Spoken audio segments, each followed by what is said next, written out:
नमस्कार, मैं सतवीर चिटकारिया। आप देख रहे हैं क्लाउड टाइम्स ब्रेकिंग न्यूज़ की खास खबर। इस वक्त मैं मौजूद हूँ मलदैया स्थित विनायका प्लाजा में। जी हाँ दोस्तों, मैं वहीं पे मौजूद हूँ जहाँ पे शनिवार को घटना हुई है। आप सब जैसा देख सकते हैं, ये वही बिल्डिंग है जहाँ पे माई टेबल रेस्टोरेंट है विनायका प्लाजा में, और उसी रेस्टोरेंट में ये घटना हुई है।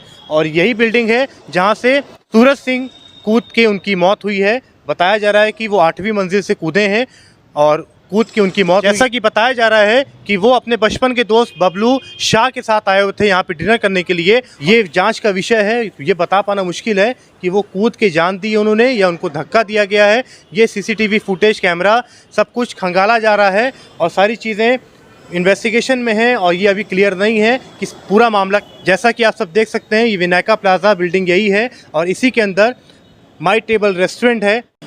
दोस्तों, अब हम लोग पहुंच चुके हैं माई टेबल रेस्टोरेंट में। जैसा कि आप सब देख सकते हैं, हम कोशिश कर रहे हैं आप सबको दिखाने की। यहाँ पहुंचने पे पता चलता है कि माई टेबल बंद हो चुका है और यहाँ से सब गायब हैं, सब कुछ बंद करके, ताला बंद करके गायब हैं।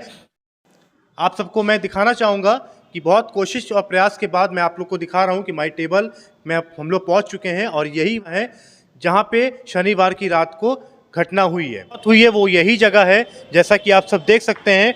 सामने आप देख सकते हैं माई टेबल लिखा हुआ है और उसी के ठीक सामने जो आप देख रहे हैं सरफेस एरिया, ज़मीन देख रहे हैं, ऊपर से 8वीं मंजिल से वो कूदे हैं और इसी जगह पे आके उनकी मृत्यु हुई है। इसी जगह पे आके वो गिरे हैं। और आप सबको मैं बताना चाहूँगा कि यहाँ के जो स्थानीय लोग हैं, वो उनका यहाँ का पे कहना है कि ये जो B2B लिखा है वो सूरज सिंह ने लिखा है। इसका क्या रहस्य है, ये बहुत बड़ा रहस्य इसके पीछे छुपा हुआ है। ये भी एक जांच का विषय है। आप सब देख सकते हैं कि किस तरीके से उन्होंने अपने खून से, यहाँ पे बताया जा रहा है कि अपने खून से उन्होंने 2B जैसा कि आप सब देख सकते हैं कि वो लिखा हुआ है। और ये क्या है, ये क्या दर्शाता है, वो क्या सोच के उन्होंने लिखा, ये बहुत बड़ा जाँच का विषय है। वो यही जगह है जहाँ पे, इस जगह पे वो आके उनकी मृत्यु हुई है, नीचे गिरे हैं। 8वीं मंजिल ऊपर आप देख सकते हैं, वो यही मंजिल है। 8वीं मंजिल से वो नीचे कूद के उनकी मृत्यु हुई।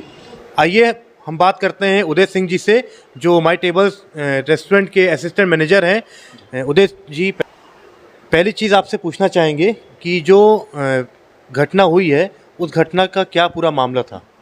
देखिए, वो बच्चा जो जिसके साथ दुर्घटना घटी है, वो अपने मित्र के साथ रात के 10:30 बजे हमारे माई टेबल में एंट्री करता है। उसका ड्रिंक करता है। ड्रिंक्स करने के बाद लगभग 11:30-12 बजे के आसपास हमारा एक डांस फ्लोर का एरिया है जहाँ पे कपल्स डांस करते हैं। उस एरिया के प्रोविडेड क्षेत्र में वो जाता है और डांस करने लगता है, जिसके कारण कुछ कंप्लेंट्स आने लगती है।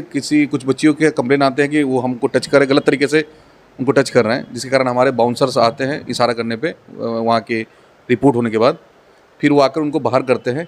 बाहर करने के बाद फिर हम लोग अपने कार्य में जुड़े रहते हैं। उसके आधे घंटे बाद हम लोग को सूचना मिलती है कि कोई बच्चा गिर गया है नीचे और वहाँ पर एक्सपायर कर चुका है। फिर हम लोग भाग के जाते हैं। जाने के बाद हम लोग भी छानबीन करते हैं कि क्या हुआ नहीं हुआ।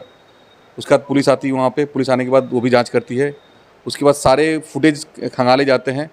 उस फुटेज में ये दिखता है हमारे यहाँ कि हमने जब उसको बाहर किया, उसके बाद वो लिफ्ट में उसको हम लोग कोशिश कर रहे थे किसी तरह चला जाए, बट वो गया नहीं। फिर हम लोगों ने उसको, जो हमारे सीढ़ी के जो रास्ता है, हम लोगों ने वहाँ पर उसको छोड़ दिया। उसके बाद उस फुटेज में, वहाँ के जो दूसरे फुटेज में दिख रहा है कि वो बच्चा 6ठे फ्लोर पे एक बार निकलता है, फिर वो 8वें फ्लोर पे निकलता है, निकल के चारों तरफ घूमता है। घूमने के बाद वो कैसे गिरा नहीं गिरा ये हमें जानकारी नहीं है, न हमने किसी को देखा। हम इस पर किसी को दोषारोपण भी नहीं कर सकते कि क्या हुआ नहीं हुआ, क्योंकि वो फुटेजेज सारे हमारे सिगरा थाने पे प्रेजेंट है। कोई भी देखना चाहे वो सिगरा थाने में इंक्वायरी कर सकता है फुटेजेस के बारे में। सारे फुटेजेस वहाँ पे उपस्थित है। अच्छा, सूत्रों के मुताबिक जो पता चला है, वो ये कहा जा रहा है कि अंदर आप लोगों ने उसको बाहर निकाला, वो अंदर कुछ बदतमीजियाँ कर रहे थे, वो अभद्र चीज़ें कर रहे थे, तो उस पर आप क्या कहना चाहेंगे? ऐसी क्या चीज़ें थी जो आप लोग को उनको बाहर निकालना पड़ा? एक्चुअली वो डांस फ्लोर में हम लोगों का जो रूल है कि कम से कम फीमेल के साथ ही कोई डांस फ्लोर पे जाए, क्योंकि वो कपल जोन एरिया होता है। बट वो 2 बच्चे आए थे, दोनों बॉयज़ थे। एक बच्चा तो अपने टेबल पे ही बैठा हुआ था, लेकिन ये जो बच्चा था दूसरा वाला, जो जिसके साथ घटना घटी, वो उस एरिया में गया और वहाँ पे डांस करने लगा। और जिसके कारण कुछ वहाँ के जो महिलाएं थी, चाहे दूसरे थे, वो कंप्लेन किए कि सर ये हमको टच कर रहे हैं, फलाना कर रहे हैं। तो हमारे बच्चों को जब इन्फॉर्मेशन मिली, हमारे बॉडीगार्ड जो बाउंसर्स थे, उनको जब सूचना मिली सुरक्षा अधिकारियों को, तो उन्होंने बच्चे को बोला, मना किया कि बेटा यहाँ मत नाचो, तुम अपने जगह पे जाओ। बट वो फिर वहाँ पे तर्क कुतर्क करने लगा, जिसके कारण वहाँ पे थोड़ा माहौल दूसरी स्थिति होने लगी। फिर वो जाने के इच्छुक नहीं था और उसको हम किसी तरह हम लोग बाहर निकालने की कोशिश कर रहे थे। वहाँ पे वो फिर दूसरे तरीके से अपने आप को रोक रहा था कि हम ना जाए, किसी तरह ना निकाला जाए, लेकिन हम लोगों ने किसी तरह उसको बाहर किया गया। वही चीज़ वहाँ पे घटना घटी। अच्छा, जो उनके बचपन के दोस्त साथ में आए थे, उनकी क्या क्रिया थी जब उनको पता चला कि ये ऊपर से कूद गए या फिर ऐसी घटना हुई, तो उस पर आप क्या कहना चाहेंगे? सबसे आश्चर्य की बात हमें अभी तक लग रही है कि वो जो बच्चा साथ में आया था, वो सबसे लास्ट में हम लोगों ने फुटेज में देखा, क्योंकि उस समय तक हमारे दिमाग में उस बच्चे का ध्यान नहीं था घटना होने के बाद, क्योंकि हम लोग उस घटने को देखने के बाद हम लोग खुद मैंने दुखी थे कि ऐसा हुआ क्यों। लेकिन जब हम लोग ये फुटेज देखा हम लोगों ने, तो वो लड़का लगभग सारे ओवर होने के बाद, प्रोग्राम ओवर होने के बाद, जबकि उसका दोस्त के साथ आया था, उसका दोस्त के साथ ये घटना घट गई, उसके बावजूद भी वो लड़का सामने फ्रंट पे नहीं आया और आज तक वो फ्रंट पे नहीं आ रहा। क्यों नहीं आ रहा हमें मालूम नहीं है, जबकि हमें 100% जानकारी हुई कि उसको भी सारे मीडिया के थ्रू, सोशल मीडिया के थ्रू उसको सब जानकारी मिलती होगी कि उसका दोस्त एक्सपायर कर गया। वो 100% देखा भी होगा, ऐसा कि नहीं को नहीं देखा होगा, कहीं ना कहीं उसको भी सूचना मिली होगी। लेकिन अभी भी वो सामने फ्रंट पे क्यों नहीं आ रहा, किस कारण नहीं आ रहा है, ये नहीं। जब अगर वो आता तो सारा चीज़ें क्लियर होता कि क्यों किया, नहीं किया, इसका पीछे रीज़न क्या है होने का घटना का।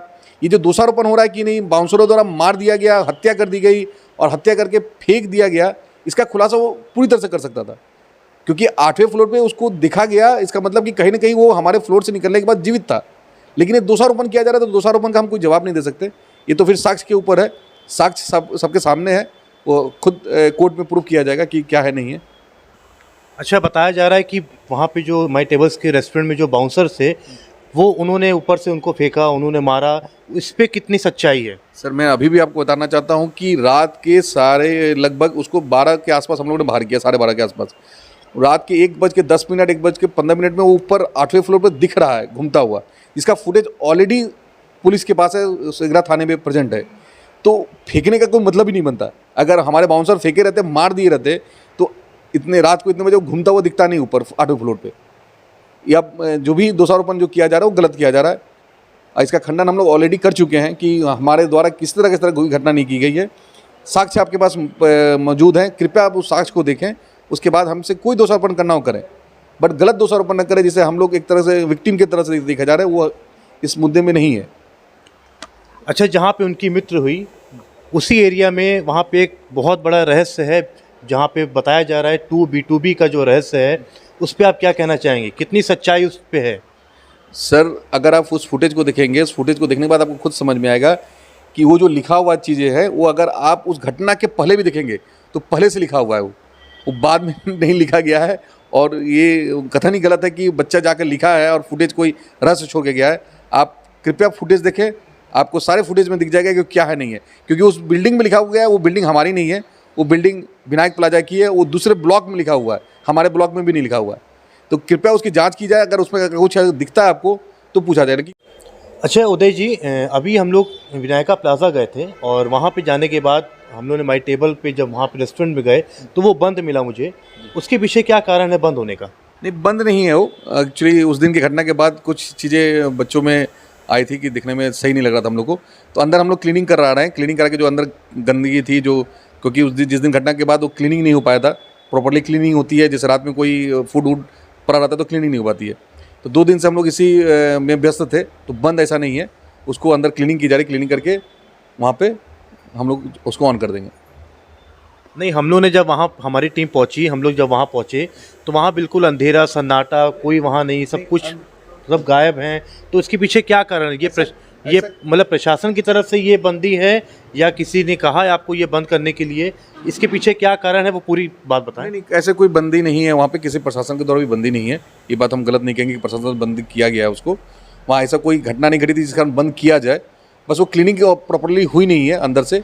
बच्चे भी हैं नहीं किसी कारण, क्योंकि वो सभी बच्चों का वहाँ पे एक एक करके स्टेटमेंट हो रहा था, जिसके कारण हम लोग क्लीन नहीं कर पाए उसको। बस क्लीनिंग के बाद से कल या तो परसों से खुल जाएगा वो। उदय जी, मेरा आखिरी सवाल आपसे ये है कि आपके माई टेबल्स रेस्टोरेंट में एक रूल है जो आप लोग ने बनाया है कि बिना कपल्स की एंट्री आप लोग नहीं देते। ये वो कपल्स नहीं थे, वो अपने बचपन के दोस्त के साथ आए थे, तो इनकी एंट्री कैसे आप लोग ने दे दी और किसने एंट्री दी है? इस बात को मैं ज़रूर मानता हूँ कि ये एंट्री जो हुई है, हमारे एक पुराने कस्टमर थे जिनके थ्रू रेफरल के थ्रू ये लड़के आए थे, और हमारा यहाँ कार्यरत एक लड़का है, स्टीवर्ड है, जो वहाँ पे कार्य करता है, उसके जानने वाले थे जिसके थ्रू ये एंट्री हुई थी। और उन्होंने इस बात को छुपाई थी कि हम इसको जानते कि नहीं जानते हैं, क्योंकि हमारे यहाँ बिना कपल के तो हम लोग कभी एंट्री नहीं करते हैं। बट कभी कभी क्या होता है कि रेफरल हो जाते हैं, जो आते हैं रेगुलर कस्टमर आते हैं, एक संबंध बन जाता है, एक रिलेशन बन जाता है कस्टमर और एक रेस्टोरेंट का। उस कस्टमर के थ्रू इनकी एंट्री हुई थी कि नहीं हम जानने वाले हैं, ये अच्छे हैं, इसलिए इनकी एंट्री स्टैग के रूप में हुई थी। नहीं तो हम लोग केवल बॉयज़ स्टैग अलाउड नहीं करते। अच्छा, ये कहीं ना कहीं आप भी ये मानते हैं कि आपके यहाँ आपकी तरफ से भी ये लापरवाही हुई है कि वो उसकी एंट्री जो करवाई गई ये गलत तरीके से हुई? नहीं नहीं, गलत तरीके से को नहीं बोलेंगे। स्टैग एंट्री अभी भी रेफरल में होता है। ऐसा नहीं कि एक ये पहली घटना है कि कोई लड़का पहली बार स्टैग एंट्री हुआ है। स्टैग अगर हमारे पास जानने वाले, जैसे आप हमारे आए हैं, हमसे परिचित है, तो कहीं ना कहीं हम आपको जानते हैं कि वो अगर किसी तरह का बदतमीजी करता है तो मैं आपको कॉल कर सकूँ और पूछ सकूँ। तो वो चीज़ हमने दोबारा उनको रिपीट भी किया गया। जिस कस्टमर के थ्रू इन्होंने एंट्री किया था उसको पूछा भी, तो वो बेचारा बोला कि सर हम जानते नहीं थे कि उसके मन में क्या चला नहीं चल रहा था, हम तो केवल दोस्त के नाते आपके पास भेजे थे। वो एज ए दोस्त के नाते ही उनके रेफरल हुआ था, उसके कारण ही आए थे। ऐसा नहीं कि मैं कहूँ कि पहली बार एंट्री हुई थी। हमारे यहाँ स्टैग जो जानते हैं, जिनको पहचानते हैं हम, उन्हीं की एंट्री होती है। इसमें कोई गलत नहीं हुआ। अच्छा, जिन्होंने एंट्री दी उनका क्या नाम था? नाम अभी मेरे को वो याद नहीं आ रहा, लेकिन जो स्टीवर्ड है हमारा, किशन नाम है उसका, जिसके थ्रू ये एंट्री, जिस बच्चे के थ्रू एंट्री हुई थी, जो हमारे कार्यरत है, किशन करके स्टीवर्ड है, उसी के थ्रू एंट्री हुई थी। उसके कोई जानने वाले मित्र थे जिन्होंने रेफ़र किया था, रेफ़र किया गया था। अगर जानना हो तो फिर मैं उसका नाम भी मालूम करा लूँगा उस बच्चे से, वो क्लियर हो जाएगा। अच्छा, सारी घटना होने के बाद जिसने रेफरेंस दिया था, जिन्होंने एंट्री दी थी, जिसके थ्रू आया था, उनकी क्या प्रतिक्रिया रही? उनकी क्या उन्होंने क्या बताया? उन्होंने बताया कि भैया हम लोग जानते नहीं थे कि उसके मन में क्या चल रहा है, जो मैं अभी पहले भी बता चुका हूँ। उनसे जब पूछा गया कि तुम जब इसको जानते थे कि ये लड़का इतना ड्रिंक्स करने के बाद इसका मेंटल स्थिति सही नहीं है, तो आपने क्यों भेजा? तो उसने बोला कि सर मेरे को जानकारी नहीं थी कि उसकी मेंटल स्थिति ऐसी है, क्योंकि जो कुछ पूर्व सूचनाएं उनके भाइयों के द्वारा दी गई कि कुछ दिन पहले, कुछ साल पहले, इसका छोटा भाई या बड़ा भाई, मेरे को नहीं मालूम कौन सा भाई, लेकिन कोई भाई सुसाइड किया था, जो सब जानते हैं। जो खुद इस बच्चे के भाई के द्वारा स्टेटमेंट दिया गया था कि मेरे घर में इस तरह की घटना ऑलरेडी हो चुकी है। अब वो किस डिप्रेशन में था, अब कोई बता नहीं सकता इसके बारे में, क्या डिप्रेशन था नहीं था, ये तो जानकारी हम नहीं बता सकते आपको। क्लाउन टाइम्स यूट्यूब चैनल की खबरों को आगे भी देखने के लिए चैनल को लाइक करें, सब्सक्राइब करें और बेल आइकन को जरूर प्रेस करें। क्लाउन टाइम्स फेसबुक पेज पे देखने के लिए पेज को लाइक करें।